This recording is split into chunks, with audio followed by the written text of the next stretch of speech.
Welcome to Mark Hummel's Harmonica Party, and I'm sitting here with my old pal Bill Kirchen, who I know from 1985, I think. That's what I'm thinking. 40 years, I think. Yeah, It's good. It's close to 40 years. Amazing. All right, and you played on my first album, which was a thrill.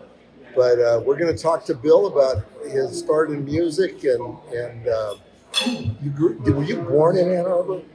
No, I was born in Bridgeport, Connecticut. But Okay.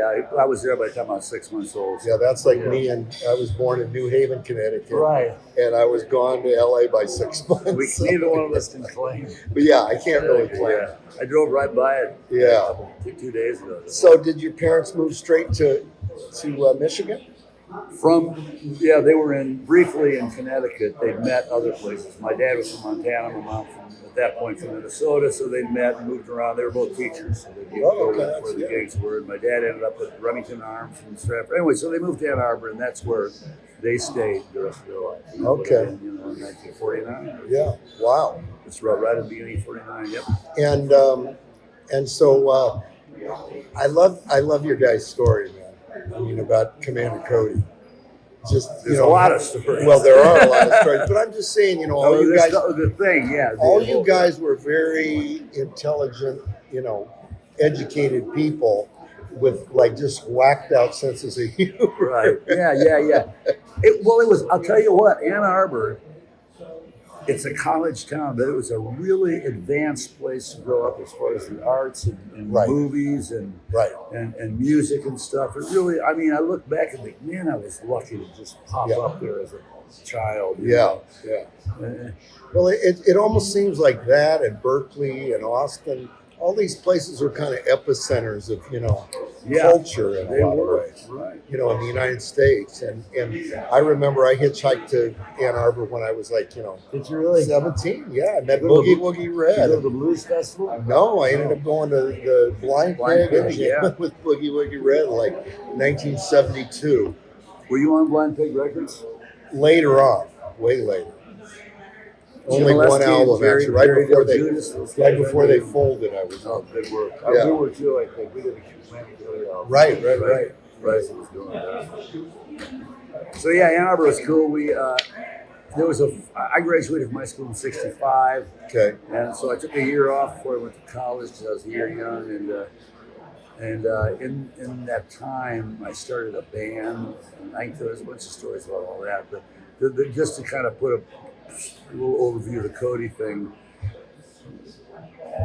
George Frayne, Commander Cody, who we finally named him Commander Cody, and John Tishy were frat brothers at the University of Michigan.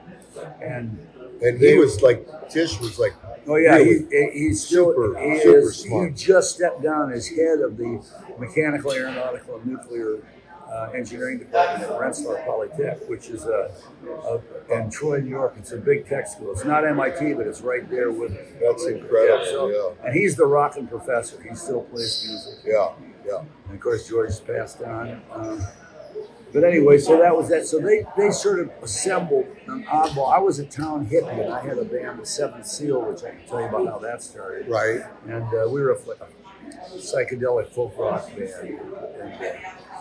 And how old were you at that point? Well, let's see. I graduated at 16 from high school. I turned 17 right after that. I graduated a year young. And I would have been, 17 when I started the Seventh Seal.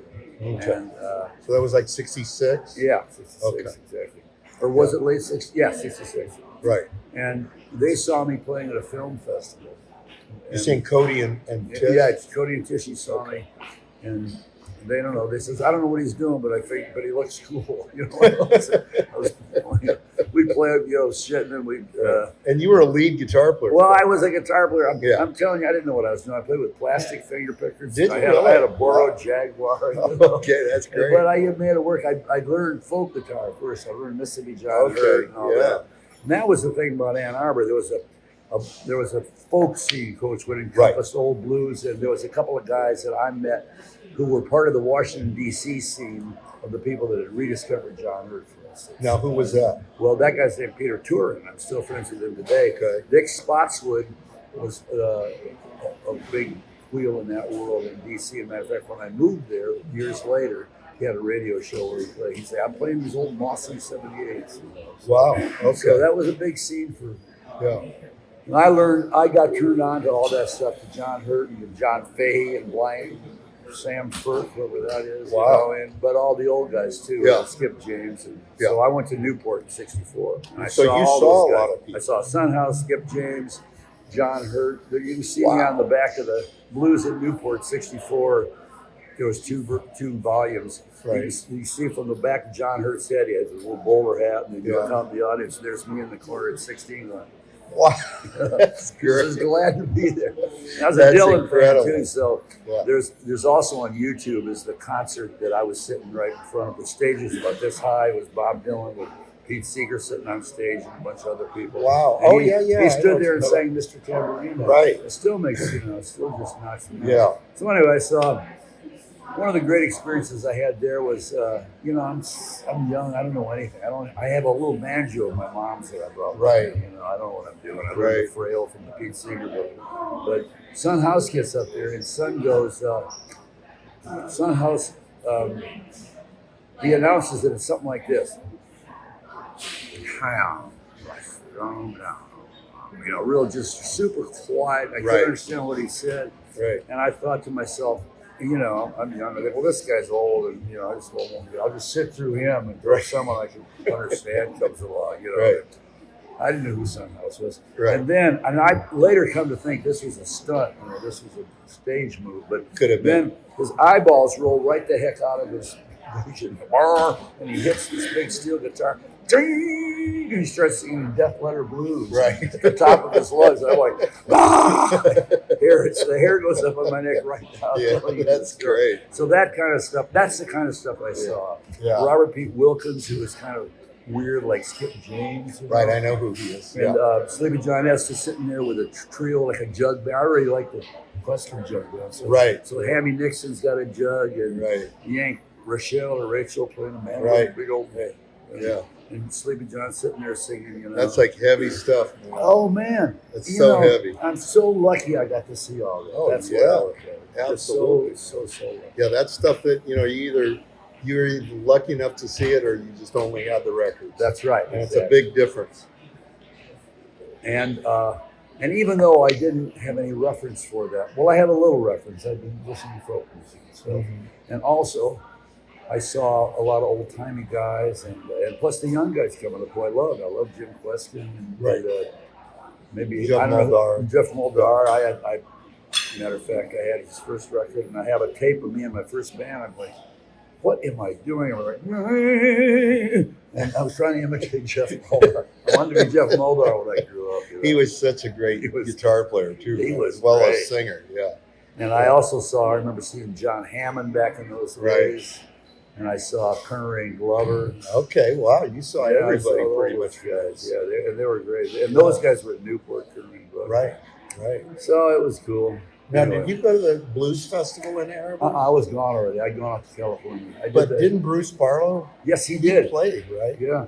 Your The guy bass that player? ended up being Yeah. my bass player, and Right. who I will play with out in California in a couple of months. And he played with Magic Sammy. Tour. That's right. He joined Magic Sam's band. He'd been on the road kind of as a roadie for Luther Allison, I believe. Really? Yeah, or something. I don't remember how this exactly worked, but he met those guys. He's from Oxnard. Wow. And he actually, before that, well, How do you end up in Ann Arbor? Or did you well, meet him in San no, he was on the Francisco? road. Okay. He didn't live in Ann Arbor. Matter of fact, Bruce never lived in Ann Arbor, to my knowledge. But what he did, he was from California. And Right. He met these guys out there. So we And met him he- in San Francisco. Maybe. Yeah. All I know is that he was offered the job playing bass with Littlefield, but he turned him Oh, down really? because we offered him a job too, Mm.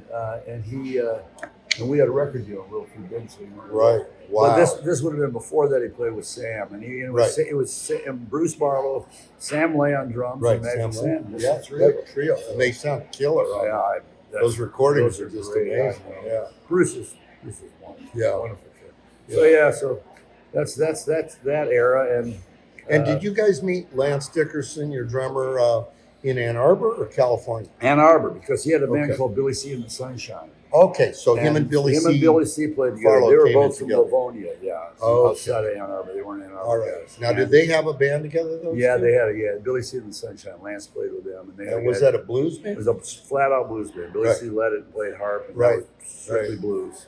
And Right. of course, Billy C. went on later to play with Sam Lay. Right. I knew he played with Yep. Sam. Yeah. And And then And they then met Lance Bruce- actually played with Muscle Musclewhite. That's right. He's on the Before you first- guys, right? That's I think so. Yeah, I'm pretty yeah. much sure. Yeah. Right. And then there was a Blues All-Star tour out in California, and back in the '60s, it's late '60s, but I was home like '69 maybe. Right. And somehow those guys went to see him, and I don't know who all was on that tour, but I wasn't there. But they met Bruce there, Okay. and that's how that. And then somehow that's how that came about in about '69 with the show. So did you guys all kind of conglomerate in California or in Ann Arbor? No, but the band started in Ann Arbor, but without Lance, without Bruce. Okay. And So it was without me, a lot of, yeah. But Billy C. joined in Ann Arbor because Oh, interesting. Billy C. had Okay. played at a blues club, a really African American blues club in Ann Arbor called Clint's Club, and he played there with Billy C. So those Okay. guys saw this blues guy, this hillbilly from Alabama who played blues. They saw this hippie, me, Right. and then later they ran into Andy Stein on the street. I think they were walking. You know, Andy was walking by with his fiddle case, and he always looked kind of eccentric. Israel and So in other words, cardigans. like-minded So they- people find yeah, like-minded right, people. even their Yeah. fact they look completely Yeah, different. yeah. So it was a pretty cool amalgamation of. Yeah. Oh, we had a sax player too named Hugh. Gosh, I can't think his last name, but I know him pretty well. He played sax for us for a while. But anyway, Huh. so it was an art band, and we had dancing girls and girls in scanty outfits doing jumping jacks, and then I remember we played in one gig. We played a dental school ball or something, and Commander's brother Chris Frayne, who was the artist, the wild-eyed artist who did the album covers, Right. he started showing videos of dental extractions on the wall. So it was those days. It was the '60s. It was Mario. And you But- guys did one of the first videos too, didn't you? Wasn't Yeah, we there did it. Well, it was early the one on at, in the MTV. one at the burger joint on Yeah, Lakeshore. That's Yeah. right. Dude. Right. TikTok. I think it was. No, it was called something else. I can't remember what it's called, but yeah, I know exactly. It's still there. Is it? Wow. Yeah, it's the drive-in with the big. It had like arches, as I recall. Maybe, yeah. Yeah. It was called. The song was Two Triple Cheese Side Over Right, Fries. We right. shot it in this diner. Right. You can still see it online. It's a great Yeah, video. it's still there. And it had a lot of Chris Frayne's hand stop action automation he'd done before. It's a great Yeah, it's video. really good. And it was kind of nice because back in those days, MTV had mostly, Right, punk Really, rockers punk and rock, stuff. really. Yeah. self-involved, Yeah. no sense of humor. So this was funny. And, Yeah, it it's was still a refreshing. great it's still a great video to watch. Man. So I remember you turned me on to the book Star Making Machinery, Star Maker Machinery. Yep. Star Maker Machinery, which was totally about the Commander Cody and the Lost Planet Airmen, and that was that from the very start of your guys' career, or No. was that kind of midway No, in? it was from like our fourth album, and we moved to. Well, we were on a major label, Paramount at the time, but then we ended Right. on Warner Brothers, which Right. seemed to us to be a step up, and it certainly Right. was because our first album we first signed in '71, had a hit on the first album in '72, but this would have been more like '74, I think, or '5. Right. And also it really was. It was one of these things like, yes, yes, yes, no. Typical record. It's really one of the best books about It's- the record business. It's fly on the wall. It really is. He It's such a disappeared into great the book. woodwork. He Yeah, disappeared into the it's woodwork. such a great book, and if you go online and try to buy it, You can't. it's like $2,000. I gotta go home and sell my copy. I'll be right back. But anyway, the guy. So I who do wrote it, recommend any of you rich people to go out there That's and buy that book because it is a must. Yeah, it's a great book. Jeff Stokes was a reporter for the Village Voice. Oh, was he And really? somehow he got Okay. tagged to do the thing. Yeah. But it also a friend of mine read it, and it's funny because it's really engaging. And he knew us very well, and he knew that this stardom that looked imminent at one point in the book had not happened. Right. You know, we were still making a living and stuff. But you know, wow. But not the that did not happen. Not the own the big house in Marin. Right. None of that. Yeah. So anyway, but he said I couldn't help when I read it. I couldn't help thinking, yes. It's going to happen. he was really gunning for you, man. Yeah, right. He was gunning for you, and then. So that's a good book. That is a great book. Yeah, but it also chronicled kind of the beginning of the end of the band. Right. Our arc was hippie band in Ann Arbor, late '60s. Yes, you know, I went out to California first. George went out to teach art in Oshkosh. Tishy went and got his doctorate. He got a University of Michigan doctorate, but he got it at Georgia Tech. So you guys kind of splintered before the California. We we broke up. But I went to California and I started hanging out there. That's what I wanted to do.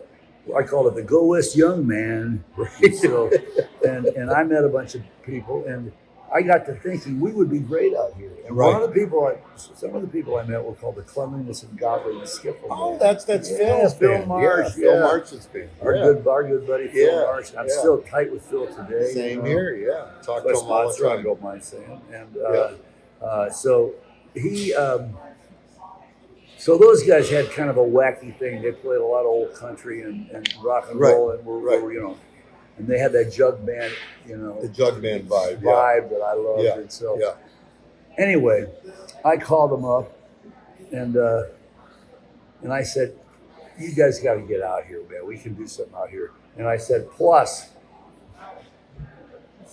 you think I'm lying, but if we play outdoors in the park, girls take their clothes off."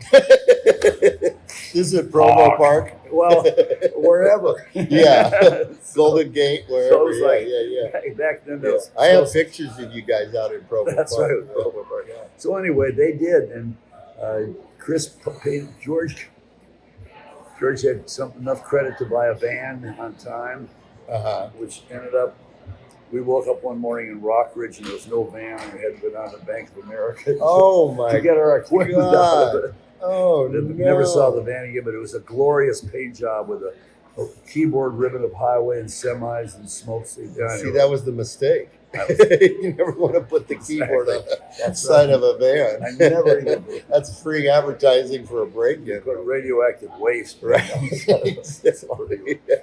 But anyway, so I don't know where I was going with that. But anyway, they did join me in California. So now, was that the entire band? Or well, it was. Let me see who came out. I think Andy might have come out later. He might have had obligations at music school, but it was the Creeper, who was the first steel player, who had been playing. Oh, no, I forgot about the West Virginia Creeper.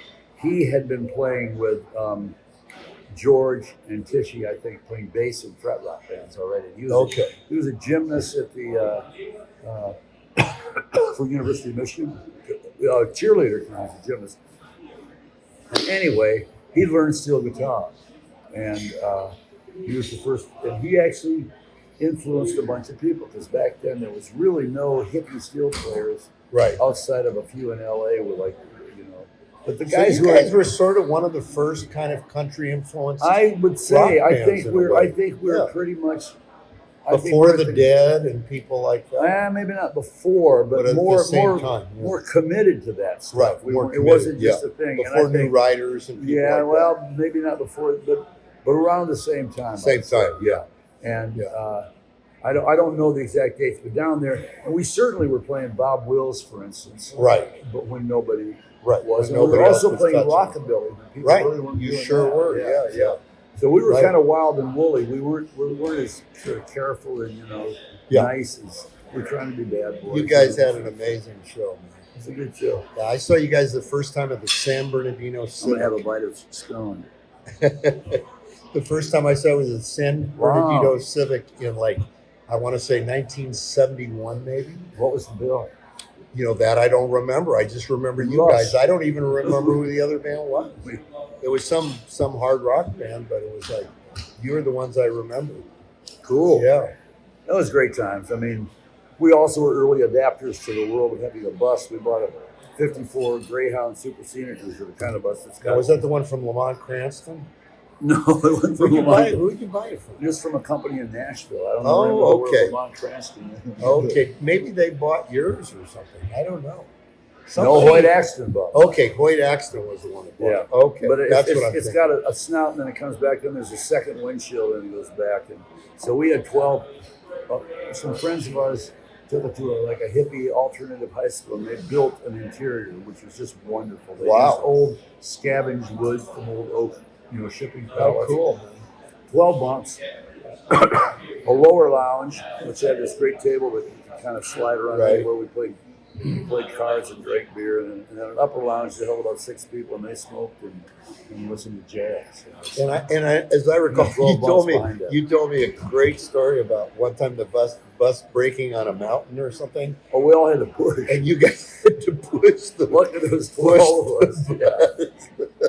Might have been the Donner Pass. What a story, man! I mean, that's the funny thing is I remember a lot of your stories from 30 years ago. Seriously, 40 years ago. I look at those as our riches today. That's what we accumulate. They really are. Bitchin' stories. Oh, yeah. You had some great stories. You had another one about being in Winnemucca and having to leave the van or something. Oh, yeah. That was with the Moonlight. Yeah, that was the Moonlight. It was actually a bus. We had a... Right. Hello. Thank you. We had I did a tour with them. I started a band called the Moonlighters, and it was like a 7-piece. Right. We started out moonlighting from Cody. Right. And we actually, our first gig was backing up Lily Tomlin. Wow. Because Lily had just been in the movie Nashville. Right. Big movie. And she created a character I don't think existed in the movie. It was called Wanda V. Wilford. And so we were her band. That might have been in the movie, man. Oh, maybe so. Maybe that's the character name in the movie. Yeah. But at any rate, she was that character. So I never met Lily. I met Wanda Wilford. I never met her. But she did open for. We played a week at the boarding house. That's what it was, just a one-shot deal. She was great. And now, did you know Ronnie Blakely? We did. Yeah. And the reason I knew Ronnie was because she sang with Hoyt Axton. Right. I remember she was with Hoyt. Yeah. I ran into her not that long ago, a few years ago. Right. And Renee Armand was also. It was Ronnie and Renee Armand, two tremendous singers. Right. And, Renee married. Not Jim Holmes. Anyway, who knows? Can't remember. So one thing I wanted before we get into the Moonlighters, I wanted to just kind of get into the whole story of Cody and how you guys were this hippie band in San Francisco, and eventually, as I recall, I know John Nicholas was telling me you were the ones that talked to Sleep at the Wheel to come out. Yeah. Mm-hmm. Now, how did you know those guys though? Was it Nicholas? Well, no. We knew them because. When we were still in Ann Arbor, or maybe we used to come back to Ann Arbor. We used to drive back. I remember I bought my then girlfriend, now wife, still wife, Louise. I'd seen she needed a car or something, or else I didn't have the money she did, but she bought a 1950 Kaiser Vagabond off the co-op bulletin board. Whatever the hell that is. Well, the Vagabond, it's like half the trunk lid folded down and the rest of it folded up, and the back seat, folded down. So it was like a station wagon, but looked like a sedan, looked like a big old 1950 Plymouth or something. Wow. Great car. Okay. A short-lived Kaiser Fraser company. But anyway, so we drove that, for instance. Me and Louise and Lance drove that all the way out to California. Right. From California to Ann Arbor. So we did that a lot. But at one point, I've completely lost the thread here. What am I talking about? Oh, we were talking about Cody and Sleep at the Wheel. Sleep at the Wheel. So we're back probably before we left, but Ray Benson and I believe and Lucky Oceans were at Yellow Springs, Ohio, going to Antioch. Oh, okay. And we got invited down to play a show there. This would have been the 60s. And it was the Wheel, the Young Wheel, I believe. I don't know if they were called that or not, but there was, or maybe they didn't even have a band. I don't remember the details. There was a band on the bill called Ed Chicken and the French Fries. Those were the days. And this is in Yellow Springs, which also was a nexus of hippiedom and liberal. Now, is that where Yorma has his? No, but it's not too far away. Yeah. That's Yellow Springs. Yorma's near Athens, Ohio. Okay. So we went down there and met those guys. And then later on, They ended up in D.C. They bought a house in Paw Paw, West Virginia. They didn't buy one; they just rented one. Really? Yeah, and they invited us to play at the Emergency. How did this work? By now we're living in California, right? And we go to D.C. and we play. We were supposed to play a normal, a marijuana legalization operation benefit on the mall, like in '68 or '69 or something. Right. Whether we did or not, I don't remember. But we did play at the Emergency with Sleep at the Wheel. That was a guy named Michael Schreibman. And were they called the Wheel at this point? Yeah, they were Sleep at the Okay. Wheel. And then we went to their house and we stayed with them in Paw Paw, which was this very, very primitive conditions. I think there was like a hole in the floor, so the heat would come up to the second floor. And we ate venison that had been killed, but it had been killed with a pickup truck and a ball-peen hammer. If that doesn't put you off meat, nothing else. That'll make you a vegetarian. Let's stick with the potatoes. Yeah. And Chris O'Connell was living there. Oh, really? She Okay. was Ray's girlfriend, but she's in California. She's in now. Alameda, yeah. Right. But she was not even singing with the band, as I recall, yet. Now, was Nicholas in there? No, Nicholas was not. Nicholas was joined them in, not even in, I don't even think he joined them in California. I think he joined them when they moved to Texas. Okay. We also brought. Well, no, he lived in California. I know he did. We helped bring the Boogie Brothers out too. Oh, okay. Which is Johnny All right. and Steve. Yeah, with Franny and Franny and Sarah. Brown. Yeah, Right. and Johnny and maybe Steve Nardello. Right. So we kind of helped them Right. come out. We helped. I know we helped the Wheel come out because Louise and I had been living in a chicken coop behind this like big cooperative house we had. And when a bedroom in the house opened up, we went in there and a couple of Wheel ended up in the chicken coop. But it was idyllic. Boy, things were funky when you were young. Man, but it was California, so there was nonstop. Yeah. One of the guys worked at the local brewery, so there was always just cases of beer, and there was a nonstop volleyball game in the backyard, and there was trees. This is right by the DMV in Oakland. Right, The I know right where Kingfisher you're Tavern. going. Yes, I know right where that is. And yes. and it was great. They raised it to make a parking lot. It was the last place the creek in Oakland was above ground. But right, all the houses had no paint left on them. They're just waiting to be demolished. Yeah. And it was really cool. Now, did you meet Carol Perry at that point? I met Carol really early on Yeah. in Berkeley, and Right. actually Louise had already met him, and Right. I loved Carol. I know Yeah. you became real close. We were to her. really That's good so friends. good. Yes, I very love good. that guy, and he Actually, I think I may have heard about you prior to meeting you. but you, Carol, I think maybe so. yeah. Carol told me He he was knew just- all you did. He was just one of those guys you met, and you go, "This is a great guy." Yeah. And he actually, Very my iconic. daughter got to meet him before Yeah. he died, which Yeah. is somehow That's in my awesome. mind, that's a great thing that she got to see this guy. That is great. Yeah. Yeah. So yeah, I went out. I was on Berkeley on my own, and I was playing some with.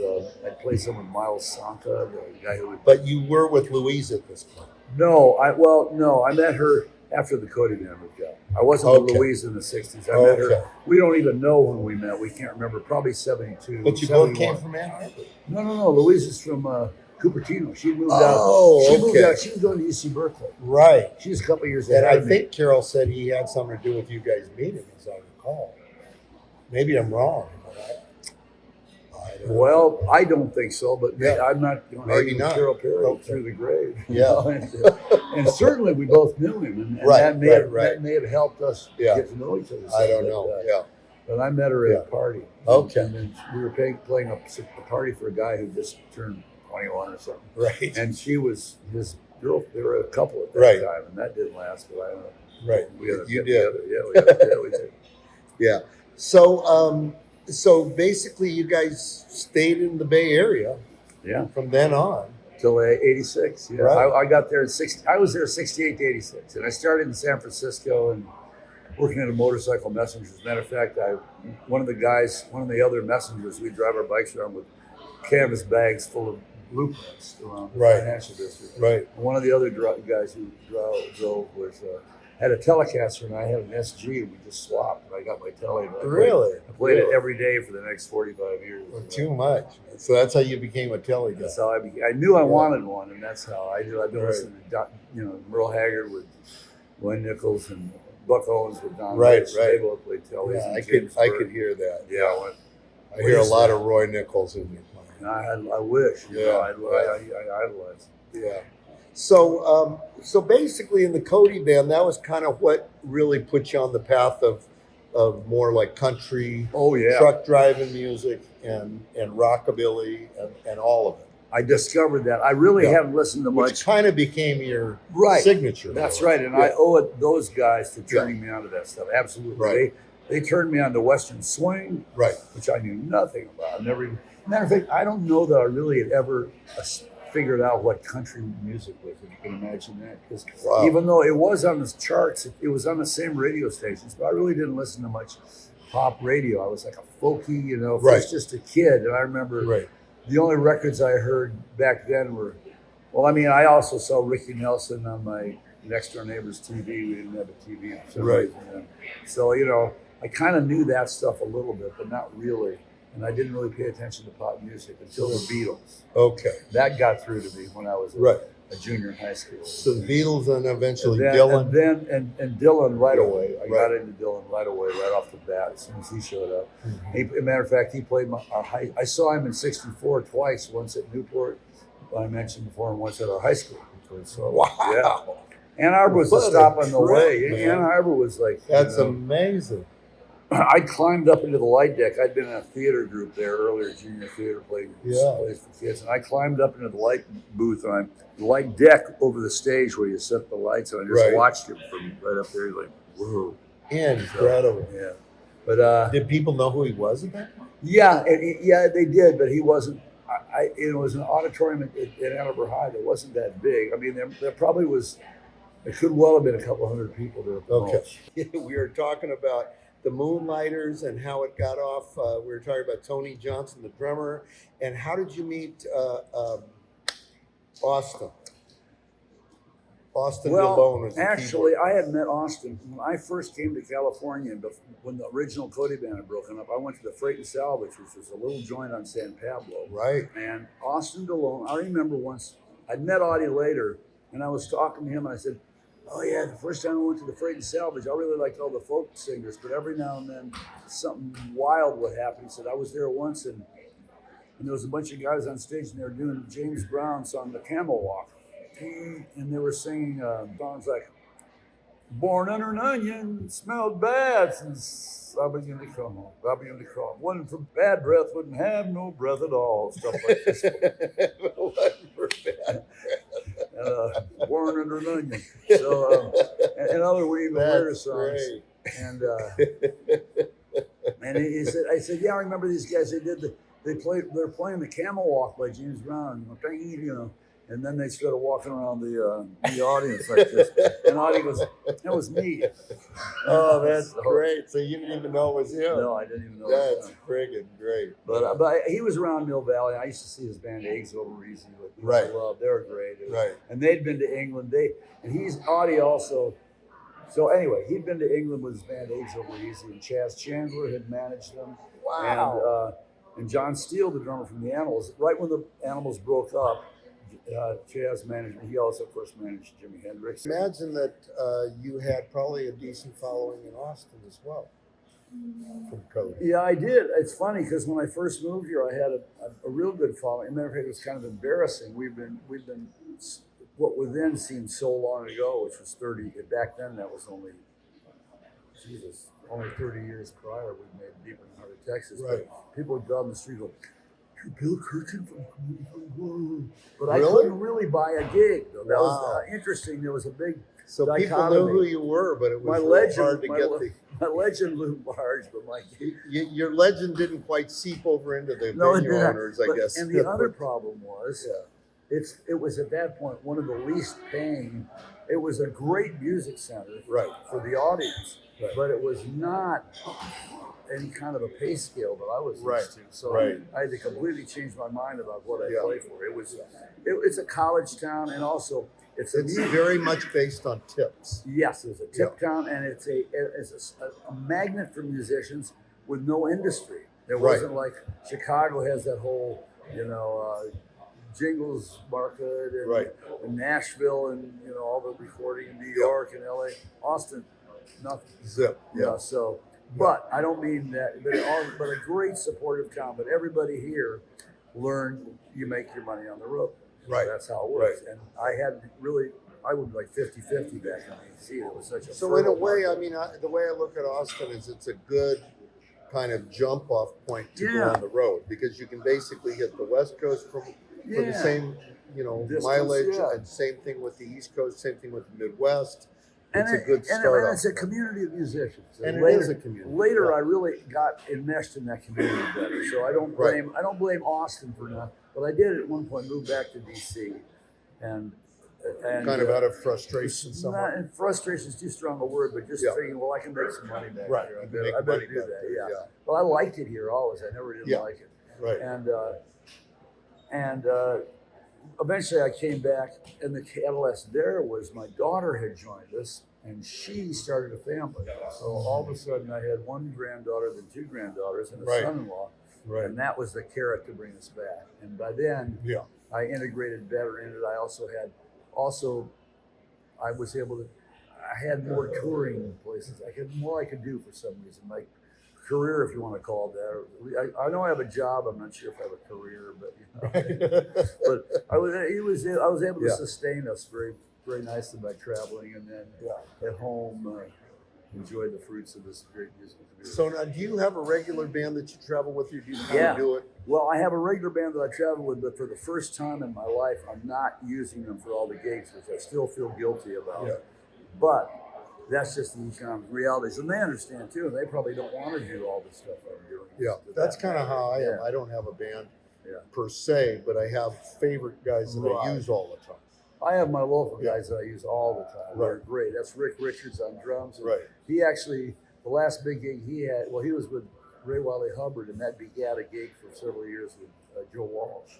Wow. So he's been to the big shows. Wow. And, He's done the big and stuff. Jack Saunders, the bass player, they've both been playing together for 40 years in Houston. Wow. And so and you he's got a also built-in thing. Oh yeah, going they there. got a thing, and they're great guys. Both of them great guys, great players, great singers. So I'm just a lucky guy, and I do want to find a way to take them to California. I did it. I don't know which exact band. I did it once with Rick, but not with Jack, and when he wasn't in the band yet. So anyway. So when you go to California, do you usually Paul use guys out Ravelli there? and Bruce Bottle? Yeah. Okay. So And you then use Audie those guys Delone or out Bobby there. Black. That's what I've been doing for. Right. Okay. So yeah, they're you're kind great. of doing They're it like that. wonderful, That makes sense to do that. That's the way, I mean, the way I look at it. I mean, do you book yourself? Is that right? Yeah, but for instance, I just got back from the longest tour I've ever done in my life. Right. You told me you went around the world. Around the world, and then I went back to Europe. I went around the world west, and then I went back east to Europe and toured Europe. And then me and those two guys got in the van and did a whole band tour from Texas all the way up to Canada. Oh my God! And you're how old? I thought I was 55. It turns out I'm 120. I'm 75. I'm going to be 76. Boy, oh boy. Yeah, I did it. Part of it was like, I can do it. watch this, kids, I'm gonna do it. I'm gonna show them. Here, That's here, hold my cappuccino. But it was fun. And I started out, that was a duet show. And I went to actually with Red Volker to Australia and played with the Australian rhythm section for 10 days. And I flew from Australia to London, which is 24 hours. Oh, there is God. You have to stop. I stopped in Hong Kong. Yeah. But anyway, blah, blah, blah. So we did all that. But so I traveled, but I thought Hong Kong is 24 hours. no, not well. From here, it probably is. I mean, this was just Melbourne to Hong Kong. Oh, okay. It was not that far. And then Hong Kong to London was a lot Boy. farther. It added to 24. Man, oh, Then we drove to Holland and played. It used to be the Blue Highways Festival. Now it's Right. So those all did well. Yeah, we did well. We did, Good. So I do odd things like that with playing with do it. I just got off the road with Robbie Folks, and I'll do another 3 days with him in July. Cool. So I enjoy that. But I love playing with my band too. I got to say. Yeah. I love the idea of doing different things with different people. I enjoy that a lot. Now, tell me a little bit before we go. Say, you and me, baby. I'm here for you. I'll just do that all night. My shuffle king. I'll do it. So can do tell me a that. little bit about Nick Lowe and how you got. You became part of that band for a minute, right? What happened was I went to England, met Nick. I played. We opened the Moonlighters opened for him at the Sportatorium in L.A. Somehow. Right. And came back from making a record with him, and who else was in that? Somebody else involved in that. What's the band? The Alvin Brothers. I'm blanking on the Oh, the Blast. The Blasters. Yeah, the Blasters. So I met Nick there, and then I'm over in England, and I met the guys who became my record label. Malcolm Mills had a record called Proper Records, and I made the next 4 records on Proper in England. Okay. And he became he was just a great guy. I'm still in touch with him. I still play with him. Now he plays drums with us over there. We made him get back on the drums. He started as a drummer, but been in the record business. He had Proper Records for 33 and a third years. Damn. So now he's at the Last Music Company, and I'm on that with some records. And he said he gave me a record deal, and I talked to Jake, and Jake said, "Let's make a record with the same exact band you toured the world with." I made a record with Nick called The Impossible Bird. Right. And that was all Englishmen except me. And you had Geraint Watkins. Geraint Watkins on piano, Right. Bobby Irwin on drums, the late Bobby Irwin on drums. Paul, bassman Riley, played bass, and Nick Lowe fronted it, played guitar. And I played guitar. So we made that, and then we toured the world. And, that was the Impossible Birds.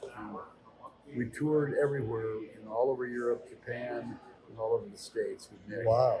And that was interesting because that was him starting a whole second phase of his career. He was writing songs that weren't as wild and woolly, and he was very specifically trying to not act like a teenager.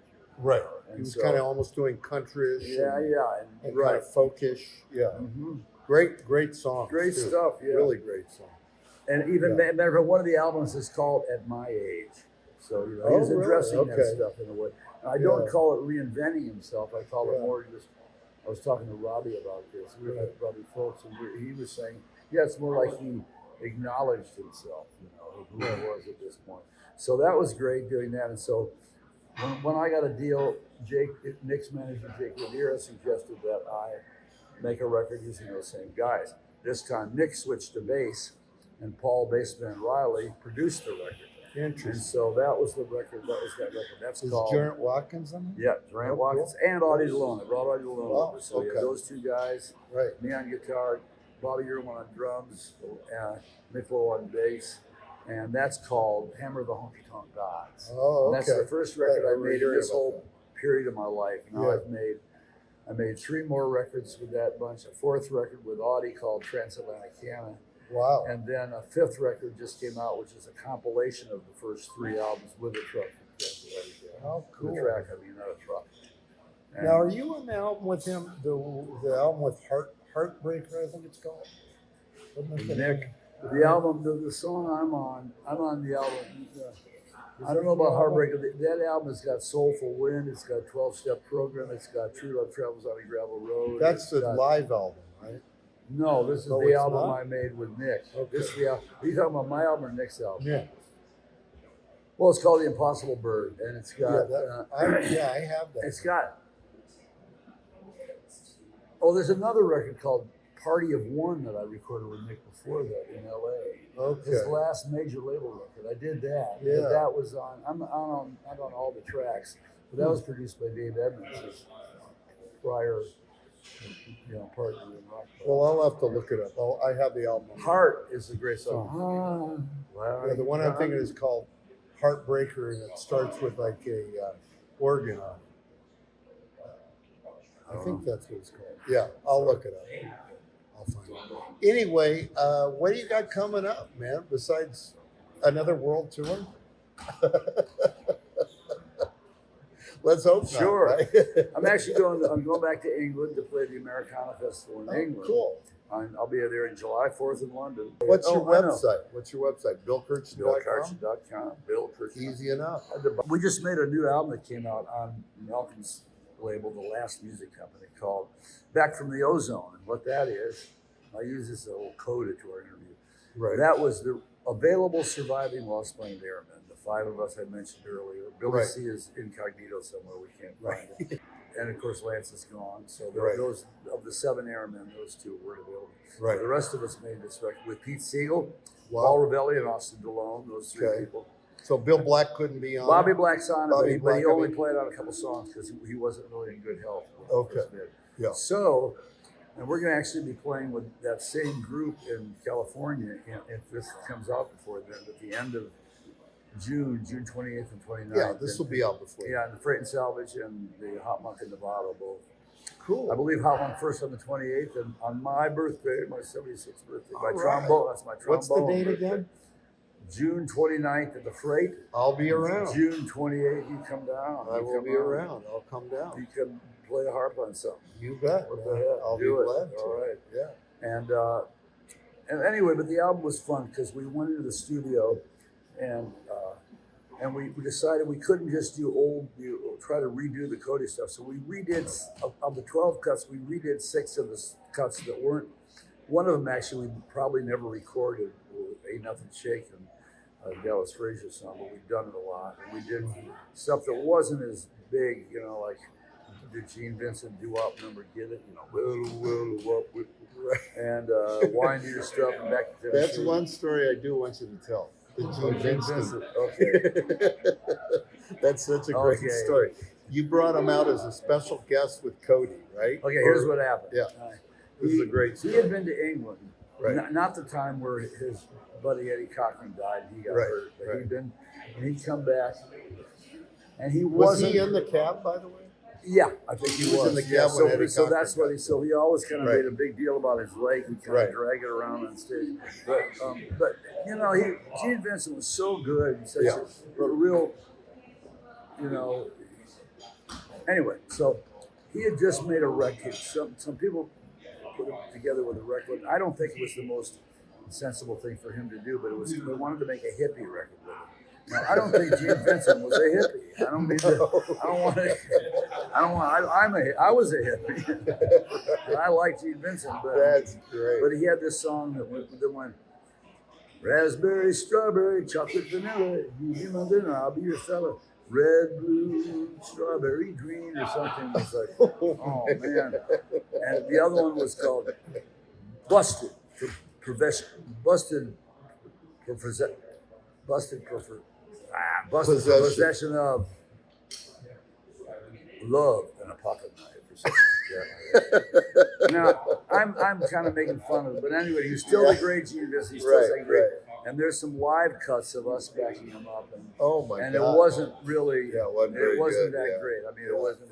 He would just stop changing songs in the middle and stuff. Oh my God! But so we did one big. He came and he rehearsed with us in the basement of that place where I told you I lived in the chicken coop. I might have been still in Berkeley. Yeah, right. And it was a dirt floor basement with like pallets on the ground. We rehearsed down there. Right. And Gene was great, man. He just loved playing with us. And we did a bunch of his songs. I kind of worked out the lead to bebop a little, Nino. And he wouldn't. We said, do Woman Love. And he goes, nope, I can't do it. No rush. I'm like, you wish, kind of, he just had an unrealistic view of what was going on. Right. I believe he said something like, something that could have been construed as the F-bomb. So anyway, he wouldn't do that, but that's fine. And then he was doing Crazy Arms. We said, you ought to sing Crazy Arms. He did that great. He says, nope, I can't sing that because I always mix up the first 2 words. So, he Arms Crazy? Blue, no, not the first two, sorry. Blue ain't the word for the way that I feel. But he said, I usually sing, blue ain't the way for the word that I feel. And so we get to the gig. Sure enough, it's the first song on the set. Sure enough, he does that. When he does that, he kind of flinches. It was at the Oakland Coliseum. Oh, wow. Opening for Merle Haggard. Wow. And incredible. And I know, there's us and Gene Vincent and Merle Haggard. And Merle Haggard was at his fight inside of me. Oh yeah, which was sort of divisive at that time. And he was pretty great at that point. Burl was he was great the whole time. He was great. Yeah, he was great the whole time. I'm a huge Haggard fan. Same here. I get to play with Red Volker, who played for about 4 years. Wow. I Was tour he with. the one Yeah, he was really young at the time? Well, he wasn't that young. No, he looked just as old as he does today. There was some guy that used to play in the band that had a No, that's not him. Really young, but he lives around here. Red lives here, but I don't know who you're thinking of, but Red lives here and he looks like Shrek. Okay. He's a Canadian, but he looks like a Viking. He's got a great beard. That's not great. So anyway, Red is one of Red. People ask me who's better than Danny Gatton or Red. I go, how would I know? They're both just ungodly great. Well, so continue. So this was Burl with the original band with Roy Nichols and Norm Hamlet and all those guys. And so Gene gets up there and does that, kind of flinches, and it's the Diamond Vision screens. They're like these 20-foot, 40-foot screens where you can see everything. Yeah. And I had just a couple of years before seen the Johnny Cash show with Carl Perkins when I first watched in '69. It was weird. But anyway, that's a sidetrack. So we did that, and we opened for Burl, and then we played. No, earlier than that, we played the Long Branch in town. The day before, we played the Long Branch. Right. And we had all gotten dosed on PCP. Oh, the guy passed around a whiskey bottle laced with this. God knows what PCP was. And Gene Vincent too? Gene Vincent left before the whiskey bottle came out. We did the second set, and I remember Billy C. went from the stage flat unconscious on the floor and then went right to the hospital. So he missed the show with Gene. And I was put out. I had been trying to stick I stepped in my cord. Billy C. had been preaching. He'd been on stage going, "We're all going to hell in the morning." And we were doing the Pope Danny, and I was trying to. That was happening way back then. I was trying to plug my your cable in. Yeah, but I was touching it to the pickup. They said I wasn't really. I was unclear of the concept by that. But I remember they put me in a car sitting out front, this ratty old car. I remember thinking on San Pablo, cars would drive by, and I look at the Long Branch and go, maybe it was the Babylon back then. Because I had a band that was on that stage. I mean, complete erasure of personality. And then I heard traffic going by. I says, well, the way the traffic's going by, I think there must have been a nuclear war down there. And they dropped me off at Louisa's house on our porch. We were just dating at the time. And they dropped me off there. And I, every 5 minutes go, what's going on? You get those. So anyway, those are rough times. So I remember Lance told me the thing about him dragging his leg around or something. Yeah, he would drag his leg around on kind stage of make a deal and of try to make it part of the show or something. Yeah, it was. Yeah, he did. And he was the great Gene Vincent, so I can dig it. He did get hurt in a traffic accident. I know. Killed Eddie Cochran. Right. So. That's incredible. That was in Wales. Well, anyway, it was great, Bill. Love talking to you.